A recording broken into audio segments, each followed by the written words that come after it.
Welcome back. Canada announcing 25% reciprocal tariffs on some U.S. imports. This comes after President Trump's steel and aluminum tariffs went into effect, adding to uncertainty for the auto sector. Here with his take on the road ahead, no pun intended, for the automakers is former Ford CEO and CNBC contributor Mark Fields. Mark, thank you for being here.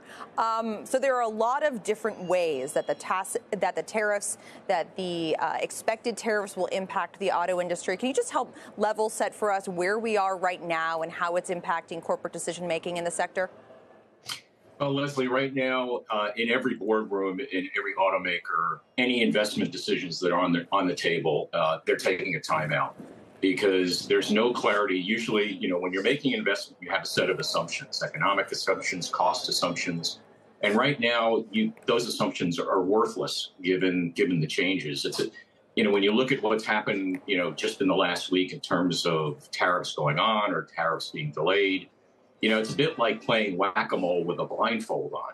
And in that case, everybody's taking a pause. But from the industry standpoint, I think what's happening, with the tariffs right now, first thing they're doing is first keeping a running tally of either what's been imposed or what has been proposed to be imposed. Secondly, they're stockpiling the best they can, particularly in the vehicles they're producing in Canada and Mexico, and maybe stockpiling them and not shipping them across the border until they get some clarity. And, just on the cost side of the house with these aluminum tariffs, you have to put into perspective that, there's hundreds of pounds of aluminum in a vehicle, whether it's doors or lift gates or hoods. And even since 2018, and I know in the previous sector, they talked about the impact of these aluminum tariffs, there's more cost in vehicles today on aluminum. And Canada supplies 50 to 75% of the aluminum into the U.S. So costs are going to go up. So automakers are grappling with how do they deal with that? Do they pass it on to consumers or do they eat it? It seems like a convincing argument, especially since it's a multifaceted impact for the automakers. And it seems like based on that, the price increase would be passed to consumers. Is that correct? And if so, do you think that would get the administration's attention and maybe recalibrate, open up talks and solve this thing without tariffs? Well, it's going to depend on the automaker. Let's just take into account right now the aluminum tariffs that are in place. Some automakers may have more sources of aluminum in the U.S. than others, but those that don't, they're going to make a judgment whether they'll take the hit on the margin or pass the cost on consumers. And what they're facing on the consumer side is prices are off their peak of highs last year. But still, at an average payment for a new car for a customer of about $750 a car, the automakers are going to have to make that judgment. Do they pass that cost on to consumers? Do they decrease the incentives? Or do they take production out of their production schedules and take the hit on their profitability for that? So that's the kind of calculus and the decisions that's going on right now in the automakers. And then they have to look forward. Right, because as you know, the Trump administration has said vehicles that are assembled in Mexico and Canada, there's a month delay on whether those will be tariffed at 25%. So you have to think forward as well. So it's a lot of uncertainty, and automakers and business in general do not like an uncertainty, and that's why a lot of investment decisions and production decisions are going to be deferred.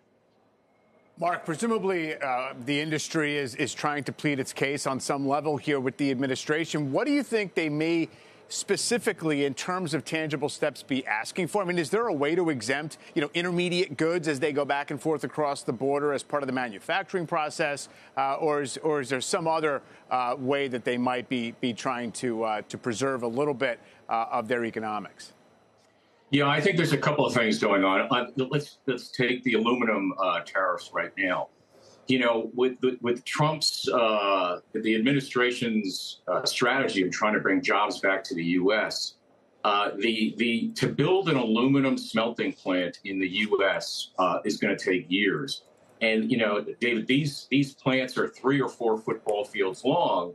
So they're really big. And it's not only the time, but it's the cost of the energy aluminum is very energy intensive. And guess what? Where you're going to place these plants, you're probably going to have to place them near, a data center or server farms, which use up a lot of energy. So there's that piece of it. So I think they're going to have that discussion with them and say, listen, this is just not possible. But I do think, as I've said before, I think the end game for the Trump administration is they want to renegotiate the USMCA agreement, which was the previous NAFTA agreement. I think Trump has regrets that he didn't ask for more U.S. local content.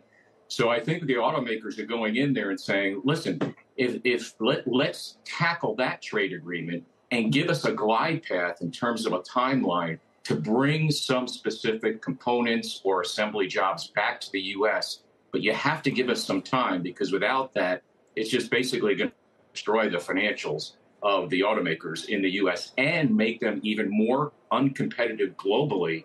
And they have to compete globally, not only here in the U.S.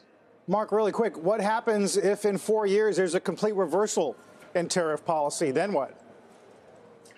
Well, I guess we'll be on this interview talking about that on the same things. And that's why I think Trump really wants to renegotiate the USMCA agreement, because if that agreement is in place, then the next administration can't go in and change that only until the time that it expires. All right. Thank you, Mark Fields. Really appreciate you breaking all that down for us.